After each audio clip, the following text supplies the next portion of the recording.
بشر نہیں ہے، اس کا جو حسن ہے یہ تو کوئی فرشتہ ہی ہو سکتا ہے۔ ان ھذا الا ملک کریم۔ قالت فذلکن الذی لمتننی، وہ اپنی ہاتھوں کو انہوں نے کاٹ دیا، ان کو احساس ہی نہیں رہا، وہ دیکھتے ہی رہ گئی اور ادھر سے ہاتھوں کو کاٹتی چلی گئی۔ وقطعن ایدیہم، تو زلیخا نے کہا قالت فذلکن الذی لمتننی فیہ، اسی کے بارے میں تم مجھے تانا دیا کرتی تھی، میں نے تو ہاتھ نہیں کاٹا، تم کو کیا ہو گیا، تم نے ہاتھ کیوں کاٹے؟ قالت فذلکن الذی لمتننی فیہ وَلَقَدْ رَاوَدتُّهُ عَن نَفْسِي فَاسْتَعْصَمَ۔ ہاں اب میں کہتی ہے اعتماد کے ساتھ، یقین کے ساتھ، میں نے یوسف علیہ السلام کے اوپر ڈورے ڈالے تھے، اور اب اگر یوسف علیہ السلام اس گناہ کے اندر مبتلا نہیں ہوں گے میں ان کو جیل میں ڈلوا دوں گی۔ ہاں فَاسْتَعْصَمَ وَلَئِن لَمْ يَفْعَلْ مَا آمُرُهُ لَيَسْجُنَنَّ وَلَيَكُونَنَّ مِنَ الصَّاغِرِينَ۔ تو یوسف علیہ السلام ہاتھ اٹھا کر دعا کرے، قال رب السجن احب الی مما یدعوننی الیہ۔ اے اللہ، جس گناہ کی یہ خاتون مجھے دعوت دیتی ہے اس گناہ میں مبتلا ہونے سے زیادہ محبت مجھے جیل جانے میں ہے، جیل جانا میرے لیے پسند ہے، مگر میں اس گناہ کو نہیں کرنا چاہتا، مجھے اس گناہ سے بچا لے۔ فاستجاب له ربه فصرف عنه کیدہم۔ اللہ تعالیٰ نے یوسف علیہ السلام کی دعا قبول کر لی، یوسف علیہ السلام جیل میں چلے گئے، گھر سے نکالے گئے، اندھے کنویں میں مارنے کے لیے ڈال دیے گئے، مصر کے اندر نیلام کر دیا گیا، عزیز مصر نے خریدا، زلیخا نے ڈورے ڈالے، لیکن یوسف علیہ السلام بچ گئے۔ جب زلیخا نے نہیں مانا اور اس کو تانے سننے پڑے تو پھر یوسف علیہ السلام کے لیے یہ کہا اگر یوسف علیہ السلام میرے ساتھ گناہ نہیں کریں گے تو میں ان کو جیل میں ڈلوا دوں گی۔ یوسف علیہ السلام جیل جانا پسند کرتے لیکن گناہ کرنا پسند۔ اتنی سخت آزمائشوں سے اللہ تبارک تعالیٰ نے یوسف علیہ السلام کو گزارا۔ جب اللہ تبارک و تعالیٰ اپنے کسی بندے سے کام لینا چاہتے تو اس کے اوپر حالات آتے ہیں۔ یہ بارش کا 1 گھنٹہ، آدھا گھنٹہ، 1.5 گھنٹہ گرنا یہ کوئی مسئلہ نہیں ہے، ہم نے اس کو برداشت کر لیا، اللہ تبارک و تعالیٰ اجر سے محروم نہیں کریں گے۔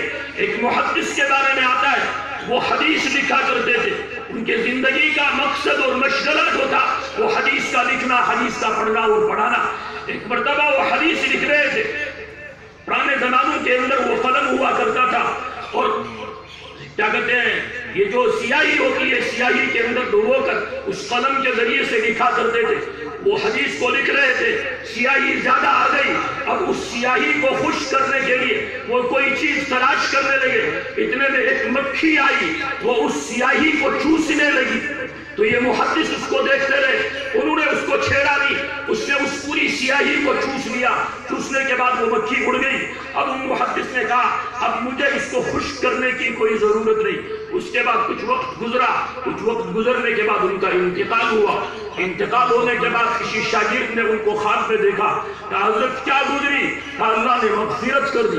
کہا ہاں آپ تو رات دن اللہ کے نبی صلی اللہ علیہ وسلم کی احادیث لکھنے لکھانے میں پڑھنے پڑھانے میں مصروف رہا کرتے تھے، آپ کی مغفرت نہیں ہوگی تو اور کس کی مغفرت ہوگی؟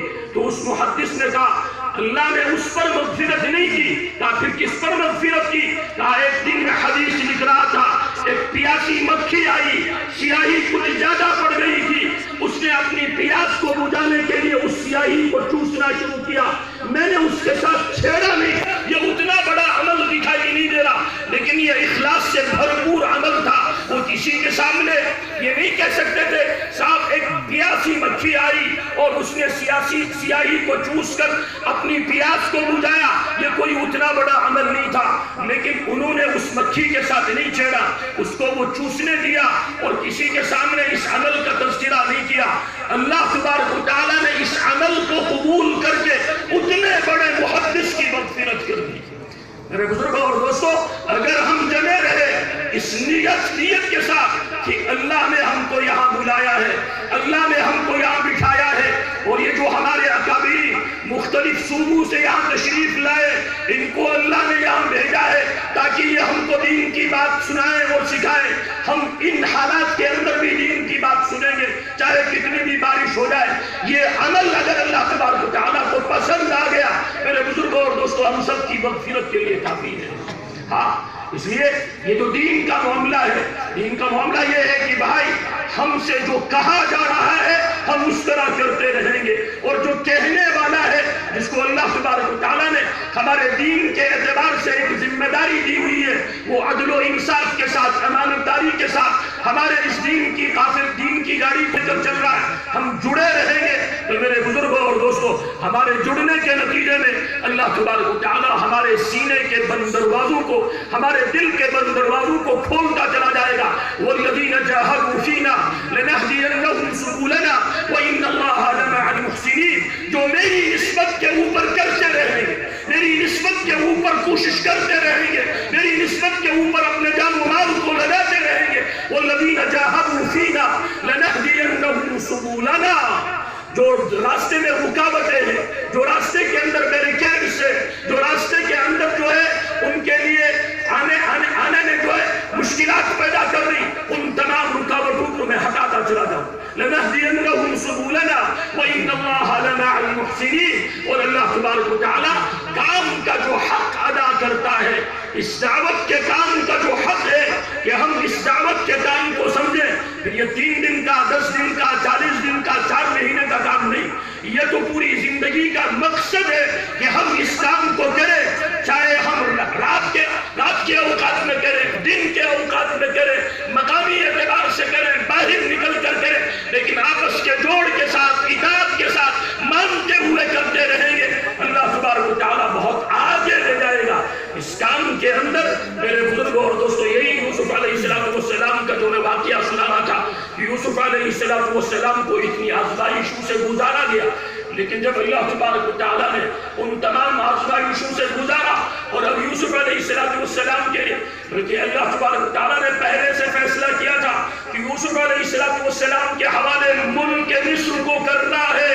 اور اس ملک کے نظام کو چلانے کے لیے یوسف علیہ السلام کی پیغمبرانہ تربیت کرنی ہے، تو اللہ تبارک و تعالیٰ نے جب اس مرحلے کے اوپر یوسف علیہ السلام پہنچے تو یوسف علیہ السلام کو جیل سے باہر نکالنے کے لیے اللہ تبارک و تعالیٰ نے وقت کے بادشاہ کو خواب کے اندر دکھایا، تمہارا ملک جو ہے عنقریب مسائل کا شکار ہونے والا ہے، تمہارا ملک عنقریب قحط سالی کا شکار ہونے والا ہے، تمہارے ملک کے اندر رہنے والے جو لوگ ہیں وہ بھوک مری کا شکار ہوں گے، اس لیے کرنا کیا ہے؟ بادشاہ پریشان ہے، وقال الملک انی ارى فی المنام، وقال الملک انی، بادشاہ نے کہا میں نے ایک خواب دیکھا ہے، اور خواب کے اندر یہ چیزیں دیکھی، ان کے جو صاحبین تھے، ان کے جو وزراء تھے، جو مشورہ دینے والے تھے، انہوں نے کہا قالوا اضغاث احلام تأویل الاحلام بعالمین، بادشاہ سلامت، یہ خواب نہیں لگتا، شاید آپ نے رات کو کچھ کھایا ایسا ہے جس کی وجہ سے آپ کا ہاضمہ جو ہے وہ گڑبڑ ہو گیا ہے، یہ خواب باب کچھ نہیں، قالوا اضغاث احلام وما نحن بتأویل الاحلام بعالمین، وقال الذین كفروا فارسلون، لیکن یوسف علیہ السلام جس زمانے میں جیل میں رہے تھے ان کے ساتھ مزید آدمی جیل میں تھے، ان میں سے 2 آدمی نے خواب دیکھا تھا، ایک کے خواب کی تعبیر یوسف علیہ السلام نے کہا تھا جب تم جیل سے چھڑ جاؤ گے تو تم بادشاہ کے دربار کے اندر خدمت کے اوپر لگا دیے جاؤ گے، تو اس نے بادشاہ سے کہا کہ بادشاہ سلامت مجھے جیل خانہ بھیج دیجیے، وہاں ایک اللہ کا بندہ ہے جو خواب کی تعبیر جانتا ہے، میں اس سے آپ کے خواب کی تعبیر معلوم کر کے آؤں گا۔ یوسف ایھا الصدیق افتنا فی 7 بقرات سمان یاکلون 7 عجاف و7 سنبلات خضر واخر یابسات لعلی ارجع الی الناس لعلهم یعلمون۔ اے یوسف، اے سچوں کے سچے، ایھا الصدیق، یوسف علیہ السلام سچوں کے سچے، ایک خواب ہے اس کی تعبیر بتائیے۔ یوسف علیہ السلام نے خواب کی تعبیر بتائی، 7 سال زمین کافی غلہ اگائے گی، کافی فصلیں اگائے گی، لیکن 7 سال اگانے کے بعد 7 سال قحط ساری آئیں، قحط کے سال آئیں گے۔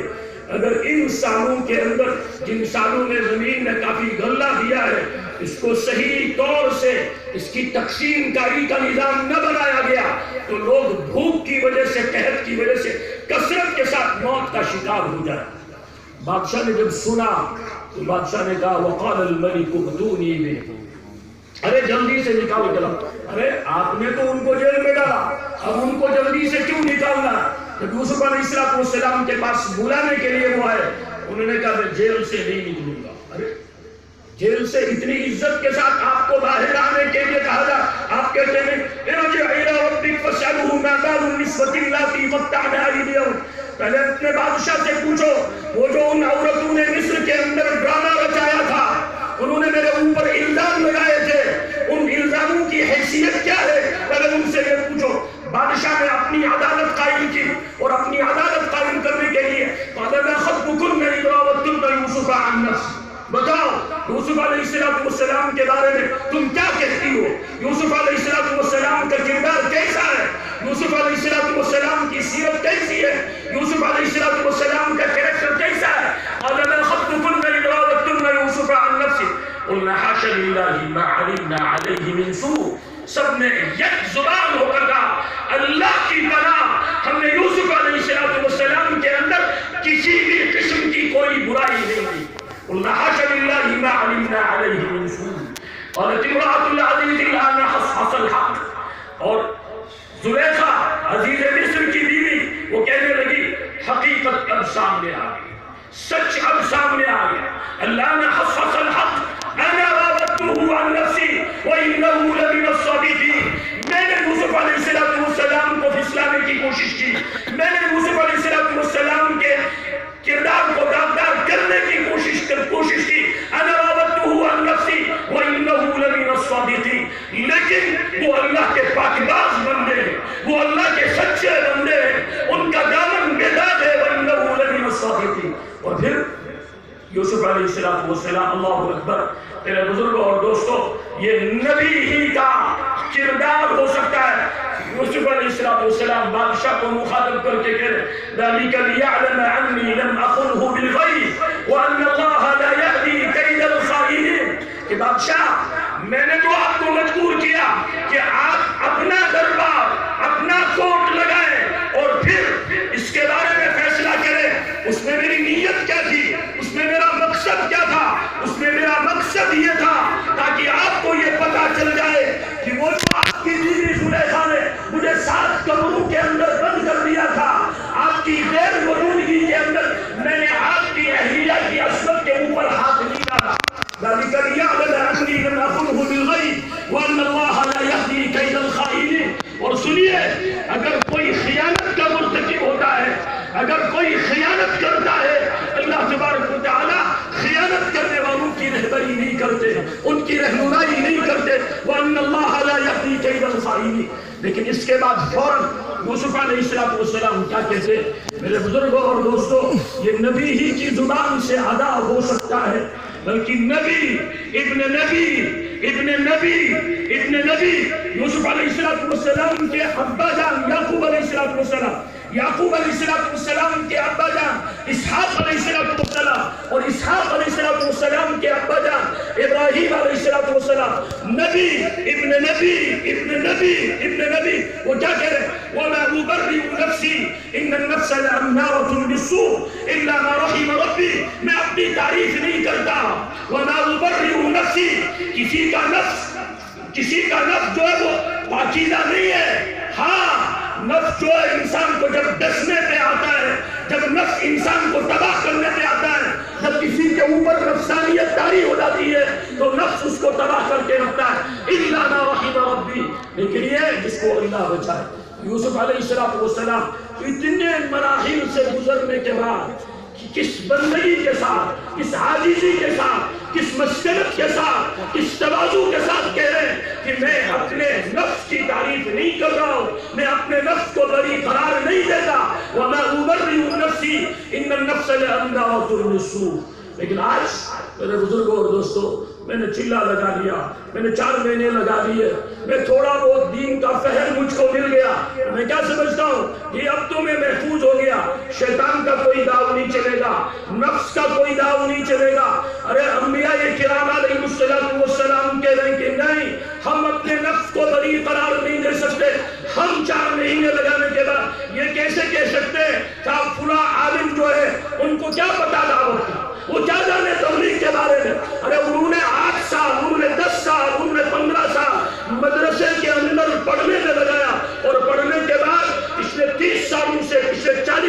سے اسی مدرسے کے اندر اللہ اور اللہ کے نبی صلی اللہ علیہ وسلم کے دین کو پڑھا رہے، اور ہم نے 4 مہینے لگائے، اور 4 مہینے لگانے کے بعد ہم کیا کہتے ہیں کہ صاحب اس کو تو کچھ پتا نہیں. کیوں؟ اس لیے کہ اس نے گشت نہیں کیا، اس نے 3 دن نہیں دیے، وہ میری طرح 4 مہینے اس نے نہیں لگائے. میرے بزرگوں اور دوستوں، دین اس چیز کا نام نہیں ہے. اللہ تبارک و تعالیٰ اپنے بندوں سے مختلف میدانوں میں کام لیتا ہے. اللہ تبارک و تعالیٰ جس بندے سے دین کا کام لے، میرے بزرگوں اور دوستوں، اس کے بارے میں زبان کھولنا یہ ہمارے لیے صحیح نہیں ہے. ہم بس یہ ہے کہ جو ہمارے لیے ایک نظام بنایا ہوا ہے، ایک ترتیب بنی ہوئی ہے، ہمارے لیے اللہ تبارک و تعالیٰ نے ایک اپنے بندے کو کھڑا کیا ہوا ہے جس کے سہارے سے ہم لوگ سب چل رہے ہیں. میرے بزرگوں اور دوستوں، ہم ان کے ساتھ جڑ کر کام کریں گے. ہاں، مولانا الیاس صاحب رحمۃ اللہ علیہ، مولانا یوسف صاحب رحمۃ اللہ علیہ، مولانا حضرت جی مولانا انعام الحسن صاحب رحمۃ اللہ علیہ، حضرت مولانا عمر صاحب پالنپوری رحمۃ اللہ علیہ، یہ کہا کرتے تھے دیکھو بھائی 6 صفات یہ پورا دین نہیں ہے، البتہ یہ 6 صفات اگر ہمارے اندر آ گئے تو ہمارے اندر دین پہ چلنے کی استعداد پیدا ہو جائے گی، دین پہ چلنے کی صلاحیت پیدا ہو جائے گی.